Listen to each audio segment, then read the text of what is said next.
Hi, good morning, good afternoon, good evening, depending on where people are joining from. It's a pleasure for me to be here with uh, investors in the whole new world, which is, as the finance minister wonderfully described a few minutes ago, a triarch of startup, venture capital, and private equity. Before I go into the specifics of it, I genuinely believe that in many ways, COVID is a turning point in history. At some level, we are now on a new planet. And what would otherwise have taken many, many years to happen is happening not only at a greater speed, but in a completely unpredictable direction. One can describe this new planet as a new normal, as the next normal, or a never normal. And whichever way we describe it, it is going to be a completely new set of opportunities, and of course, with it, new challenges on the planet. Let's look at that from the point of view and the lens of capital, because I think the going is going to be tougher in the areas of labor, but in the area of capital, it is leading to unprecedented opportunity like never before. And when I think about this new world and new normal, I see redefining of the norms as we have known them in the past. And it is at a level exhilarating, but at another level extremely humbling. And one of the first lessons one needs to take about in the new world is wake up every morning and say, this is the view today for the present about how I see the future. And I have a right to change my opinion the next day if the facts change or our perspective changes. And as long as we do that, I think the whole space of alternate investments is going in for an amazing opportunity in the years to come. And spending a few minutes on this opportunity in the Indian context. There are times when a country may have been take a little behind the curve in some areas of global development, but its moment comes. And I think India's moment has started a few years ago, and it's now fully blooming into an unprecedented opportunity of what I call as the turning point in history. We need to handle this turning point well and ensure that we continue with the core strengths of India, which is political stability, financial and economic stability, conservative macroeconomic approach, and frankly, a democracy which plays by the rules of the game and does not change the rules at the whim of what we are seeing in many authoritarian states. So it is in this context India's opportunity has really developed now. I am also delighted to see the flow of global capital coming into the alternate investment space. What I would like to see from the Indian venture capital industry is, while global capital is certainly welcome, how do we nurture and develop domestic savings into alternate investments? And it takes me back to many, many years ago when I felt that the shape of Indian policy then was actually not equity friendly, and it gave a perception that the safer place for investors and savers was in debt. Last few years has seen the change. We are seeing private entrepreneurship flourish, and money has come into equity capital markets, but more so in the public space. You've seen the response which we have got for startup companies who have decided to come to the market, as well as companies who've had great presence for a long time in the capital markets. So savers of India are also grasping the opportunity of equity. I would love to see that translate even more in the alternate investment space. There is more work to be done, and I'm sure the leaders of this industry and the various members of this association, led, of course, I've had the privilege of knowing that Renuka is leading the charge to see how this industry becomes a combination of global capital and domestic capital. And for those global investors who put money into India, I'm sure that alternate assets are beginning to give returns which may not have been even thought about a few years ago. However, this is still very early stage. We need to develop this into a large scale industry of global and local capital, playing the markets from a long term perspective rather than a quick hit and run. One of the big advantages of alternative investment is a longer term horizon than public markets. It also enables the whole era of entrepreneurship in the country to flourish. I remember the times when I was starting my career, capital was with a few select so called big business houses. There is a significant democratization of availability of capital for merit and skill.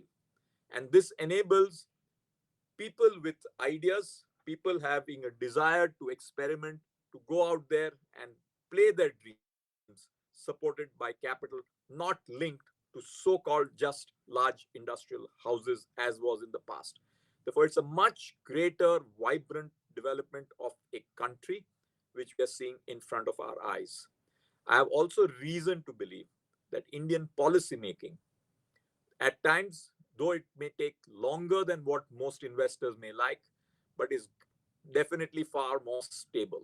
It is not subject to jerks. There is a certain process, a certain methodology, and India normally takes the steps which are more decisive and stable rather than two steps forward and three steps back, as it seems to be happening in many places around the world. And therefore, I would strongly encourage investors from around the world to look at India from this lens at a time when we are going through major challenges. Of course, all the global risks continue, whether it's interest rates, whether it's commodities, whatever it is. But clearly, this in many ways can be a huge long term paradigm shift for the Indian economy, backed by entrepreneurship and capital, both from domestic and global segments, ready to put it at risk rather than just the safety of savings instruments only. I must also compliment Indian entrepreneurship. It has risen to the occasion. It is budding in every nook and corner of India. And as an entrepreneur myself who has had his journey, I feel very exhilarated to see new businesses coming, also challenging traditional sectors. It's great to be always a little bit on the edge, like we are all in our own segments of financial services. And when I wear the eyes of from the eyes of the financial services sector, I believe there's so much happening in that sector. We are seeing an interplay of traditional players wanting to transform, the fintechs, the consumer tech companies getting into that space. So we are beginning to see a huge jungle out there for the future. I have, I have no doubt that this battle will produce superior outcomes for the customers. At the same time, in our exhilaration and exuberance, we need to keep the principles of financial stability, sustainability, and continuity at the fore. And we are in a changing world. We are in a world where the importance of factors which were much less relevant a few years ago, or even 10 or 20 years ago, like the importance of environment, importance of social, importance of cutting edge governance, are now at the core of our future. Therefore, entrepreneurs and investors have to be committed to this new paradigm. And rather than taking these as costs, think about this as the opportunity of a whole new planet starting from a different point of time. We saw the humanity opportunity over the last, at least if I take the AD world for the last couple of thousand years. I think a similar kind of environment is coming in, but at a completely different level. We have got human beings beginning to explore more seriously planets beyond planet Earth. You've seen space ships go out with human beings with significant ability to finance it, as looking at new opportunities and vistas beyond planet Earth. But I do believe planet Earth itself is redesigning itself, reinvigorating itself, redefining how we're going to slow down the climate change issues so that we can create a sustainable world around us. And it's here in this context, responsible, sustainable, alternate investment space, supporting new entrepreneurs, and a policy framework which I hope continues to be more supportive of this industry, both for global capital and domestic capital, is the way to go.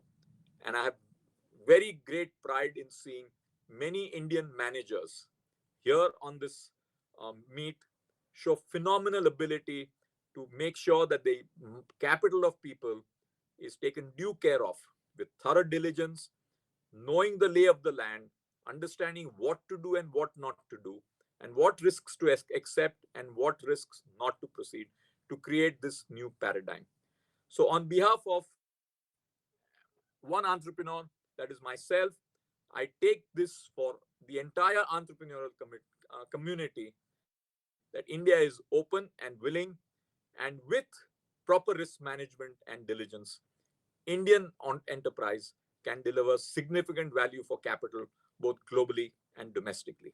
And with that, I thank the association for this opportunity and wish this meet a great success. And may investors get more insights and value add as they assess their capital decisions around the planet Earth.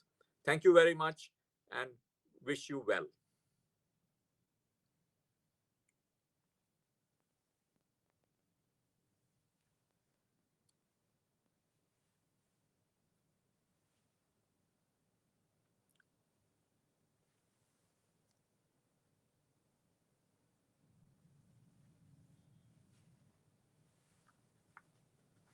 Friendly as it is today, is something that all of us salute. And your words of encouragement for the entrepreneurs and the words of confidence for the global investors will mean a lot. Thank you very much for being here and sharing your experience and suggestions for the future of our industry. Thank you. Thank, thank you and goodbye. Yeah. Madam उनके हाथ में सब कुछ है back stage first So did they hear?